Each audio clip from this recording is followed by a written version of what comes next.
বিভিন্ন কম্পিটিটিভ এক্সামে ভারতের সংবিধান মানে ইন্ডিয়ান পলিটি একটি খুবই গুরুত্বপূর্ণ বিষয়।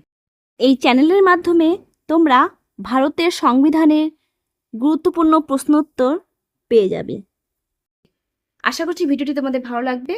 নমস্কার বন্ধুরা, গোল্ডেন এডুকেশন ওয়ার্ল্ডে সকলকে স্বাগত জানাচ্ছি। চলো তাহলে ভিডিওটি দেখে নাও। ভিডিওটি ভালো লাগলে, উপকারে আসলে লাইক করে দিবে, আর চ্যানেলে যদি নতুন এসে থাকো চ্যানেলটিকে সাবস্ক্রাইব করে দিবে।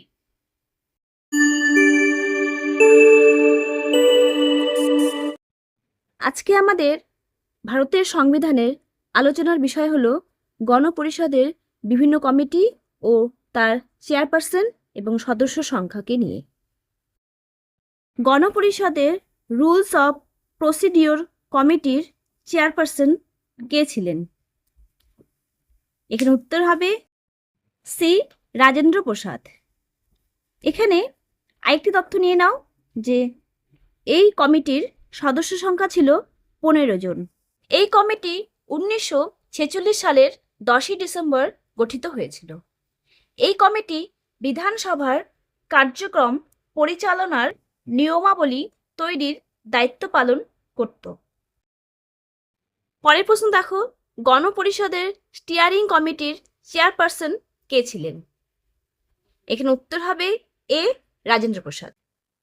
এখানে কিছু মূল তথ্য নিয়ে নাও। এই কমিটির সদস্য সংখ্যা ছিল 19 জন। এই কমিটির প্রধান কাজ কমিটির নেতৃত্ব দেওয়া, এজেন্ডা নির্ধারণ, আলোচনা সহজতর করা এবং সিদ্ধান্ত গ্রহণে সহায়তা করা। এই কমিটির ঐতিহাসিক উদাহরণ ছিল ডক্টর রাজেন্দ্র প্রসাদ, এই কমিটির চেয়ারম্যান ছিল। আর আধুনিক উদাহরণ হলো অতিরিক্ত সচিব এবং সদস্য নিয়ে গঠিত এই কমিটি। পরের প্রশ্ন দেখো, গণপরিষদের স্টাফ অ্যান্ড ফিনান্স কমিটির চেয়ারপারসন কে ছিল? এখানে উত্তর হবে সি রাজেন্দ্র প্রসাদ। এখানে কিছু মূল তথ্য জেনে নাও যে এই কমিটির সদস্য সংখ্যা ছিল 11 জন। ডক্টর রাজেন্দ্র প্রসাদ তিনি এই কমিটির আর্থিক ও প্রশাসনিক দিকগুলো পরিচালনা করতেন। বর্তমান ফিনান্স কমিশনের চেয়ারম্যান হলেন অরবিন্দ পানাগড়িয়া। পরের প্রশ্ন, গণপরিষদের ক্রিডেন্সিয়াল কমিটির চেয়ারপারসন কে ছিলেন? এখানে উত্তর হবে এ কে আইয়ার, মানে আল্লাদি কৃষ্ণস্বামী আইয়ার। এখানে কিছু মূল তথ্য জেনে নাও। এই কমিটির সদস্য সংখ্যা ছিল 5 জন। আর এই কমিটির প্রধান দায়িত্ব ছিল গণপরিষদে নির্বাচিত সদস্যদের যোগ্যতা যাচাই করা। পরের প্রশ্ন, গণপরিষদের অর্ডার অফ বিজনেস কমিটির চেয়ারপারসন কে ছিলেন? এখানে উত্তর হবে সি কে এম মুন্সি। এখানে কিছু মূল তথ্য নিয়ে নাও। এই কমিটির সদস্য সংখ্যা ছিল 3 জন। এই কমিটি সভার আলোচ্যসূচি এবং কাজের ক্রম নির্ধারণের দায়িত্ব পালন করত। পরের প্রশ্ন, গণপরিষদের স্টেটস নেগোশিয়েটিং কমিটির চেয়ারপারসন কে ছিলেন? এখানে উত্তর হবে ডি জওহরলাল নেহেরু। এখন তোমরা কিছু গুরুত্বপূর্ণ তথ্য নিয়ে নাও। এই কমিটির সদস্য সংখ্যা ছিল 6 জন। এই কমিটির উদ্দেশ্য ছিল দেশীয় রাজ্যগুলোর সাথে আলোচনা করা। গণপরিষদের ফ্ল্যাগ কমিটির চেয়ারপারসন কে ছিলেন? এখানে উত্তর হবে এ রাজেন্দ্র প্রসাদ। এখন তোমরা কিছু গুরুত্বপূর্ণ তথ্য নিয়ে নাও। এই কমিটির সদস্য সংখ্যা ছিল 12 জন। এই কমিটি 23শে জুন 1947 সালে গঠিত হয়েছিল। এই কমিটি জাতীয় পতাকা সংক্রান্ত ad hoc committee.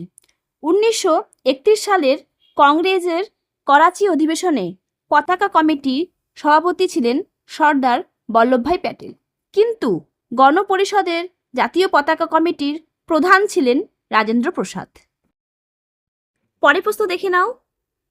Advisory committee on fundamental rights, minorities, tribal areas and excluded areas এর চেয়ারপারসন কে ছিলেন? এখানে উত্তর হবে বি, সর্দার বল্লভভাই প্যাটেল। এখানে কিছু গুরুত্বপূর্ণ তথ্য জেনে নাও। এই কমিটির সদস্য সংখ্যা ছিল 57 জন। এই কমিটি হল মৌলিক অধিকার, সংখ্যালঘু এবং উপজাতি ও বর্জিত এলাকা সংক্রান্ত উপদেষ্টা কমিটি। এই কমিটি 1947 সালের 24শে জানুয়ারি গঠিত হয়েছিল। এই কমিটির অধীনে মৌলিক অধিকারের জন্য জে.বি. কৃপালিনী এবং সংখ্যালঘুদের জন্য এইচ.সি. মুখার্জির নেতৃত্বে উপকমিটি ছিল। এই কমিটির উদ্দেশ্য ছিল স্বাধীন ভারতের নাগরিকদের মৌলিক অধিকার, সংখ্যালঘু সুরক্ষা এবং ট্রাইবাল ও বর্জিত এলাকার অধিকার নিশ্চিত করা। পরের প্রশ্ন দেখো, committee on functions of constituent assembly under the Indian independence act এর চেয়ারপারসন কে ছিলেন? এখানে উত্তর হবে এ, জি.ভি. মাভালাঙ্কার। এখন আমরা কিছু গুরুত্বপূর্ণ তথ্য জেনে নিই। এই কমিটির সদস্য সংখ্যা ছিল 7 জন। এই কমিটি গণপরিষদের কার্যাবলী সম্পর্কিত কমিটি। এই কমিটি প্রতিষ্ঠা হয়েছিল 1947 সালের 20 আগস্ট। পরের প্রশ্ন, ইউনিয়ন পাওয়ার্স কমিটির চেয়ারপারসন কে ছিলেন? এখানে উত্তর হবে সি, জওহরলাল নেহেরু। এখন তোমরা কিছু মূল তথ্য জেনে নাও। এই কমিটির সদস্য সংখ্যা ছিল 12 জন। পণ্ডিত জওহরলাল নেহেরু তিনি কেন্দ্র ও রাজ্যের মধ্যে ক্ষমতার বন্টন নির্ধারণের লক্ষ্যে এই কমিটির নেতৃত্ব দিয়েছিলেন এবং ফেডারাল কাঠামো গঠনে গুরুত্বপূর্ণ ভূমিকা পালন করেছিলেন। পরের প্রশ্ন, ইউনিয়ন কনস্টিটিউশন কমিটির চেয়ারপারসন কে ছিলেন? এখানে উত্তর হবে সি, জওহরলাল নেহেরু। এখন তোমরা কিছু মূল তথ্য জেনে নাও। এই কমিটির সদস্য সংখ্যা ছিল 12 জন। তিনি মানে জওহরলাল নেহেরু 1947 সালের 4 জুলাই এই কমিটির রিপোর্ট পেশ করেন। পরের প্রশ্ন, প্রভিন্সিয়াল কনস্টিটিউশন কমিটি বা প্রাদেশিক সংবিধান কমিটির চেয়ারপারসন কে ছিলেন? এখানে উত্তর হবে সি, সর্দার বল্লভভাই প্যাটেল। এবারে আমরা এই কমিটির মূল তথ্য জেনে নিই। এই কমিটির 21 জন সদস্য ছিল। এই কমিটি সর্দার বল্লভভাই প্যাটেল 1947 সালে গঠিত এই কমিটির মাধ্যমে ভারতীয় অঙ্গরাজ্যগুলোর সংবিধানের রূপরেখা নির্ধারণে গুরুত্বপূর্ণ দায়িত্ব পালন করেছিলেন। এই কমিটির ভূমিকা স্বাধীন ভারতের জন্য প্রাদেশিক শাসনের কাঠামো তৈরি করা। পরের প্রশ্ন, ড্রাফটিং কমিটির চেয়ারপারসন কে ছিলেন? এখানে উত্তর হবে বি, ডক্টর বি.আর. আম্বেদকর। এখন আমরা এই কমিটির কিছু মূল তথ্য জেনে নিই। এই কমিটির সদস্য সংখ্যা ছিল 8 জন। অন্যান্য সদস্য ছিলেন Alladi Krishnakumar Ayyar, N Gopalaswami Ayyangar, K M. Munshi, Mohammad Saadullah, N Madhavrao এবং টি.টি. কৃষ্ণমাচারী ছিলেন। এই কমিটি 1947 সালের 29শে আগস্ট গঠিত হয়েছিল।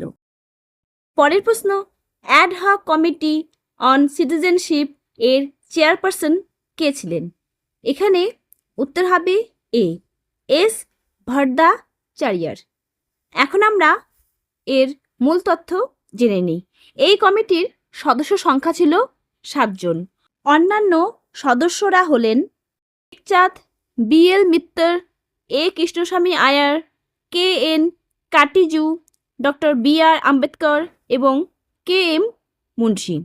1947 সালের 29শে এপ্রিল ভারতের গণপরিষদ কর্তৃক এই কমিটি গঠিত হয়েছিল।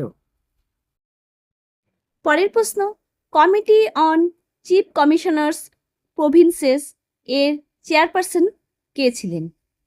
এখানে উত্তর হবে C, B P Sitaramayya, মানে বি পট্টাভি সীতা রামাইয়া। এখন আমরা এর মূল তথ্য জেনে নেব। এই কমিটির সদস্য সংখ্যা ছিল 7 জন। ভারতের গণপরিষদের অধীনে গঠিত ছিল এই কমিটি। এই কমিটি ব্রিটিশ ভারতের সরাসরি কেন্দ্রশাসিত প্রদেশগুলোর শাসন ব্যবস্থা পর্যালোচনার দায়িত্বে ছিল। এটি গণপরিষদের একটি ক্ষুদ্র কমিটি ছিল। পরের প্রশ্ন, experts committee on financial provisions of constitution এর চেয়ারপারসন কে ছিলেন? এখানেই উত্তর হবে ডি, NR সরকার, মানে নলিনী রঞ্জন সরকার। এখন আমরা এর মূল তথ্য জেনে নেব। এই কমিটির সদস্য সংখ্যা ছিল 3 জন। এই নলিনী রঞ্জন সরকার তিনি গণপরিষদের সদস্য ছিলেন না। Sub committee on minority safeguard for West Bengal and east Punjab এর চেয়ারপারসন কে ছিলেন? এখানে উত্তর হবে সি, সর্দার বল্লভভাই প্যাটেল। এবারে আমরা এর মূল তথ্য জেনে নেব। এই কমিটির সদস্য সংখ্যা ছিল 5 জন। এই থাকলো ভারতের সংবিধানের গণপরিষদের বিভিন্ন কমিটি ও চেয়ারপারসন ও তাদের সদস্য সংখ্যা নিয়ে আলোচনা। আশা করছি ভিডিওটি তোমাদের উপকারে আসবে। ভিডিওটি কেমন লাগলো কমেন্টে জানাবে। ভালো লাগলে, উপকারে আসলে লাইক করে দিবে, আর চ্যানেলে যদি নতুন এসে থাকো চ্যানেলটিকে সাবস্ক্রাইব করে দেবে। ধন্যবাদ।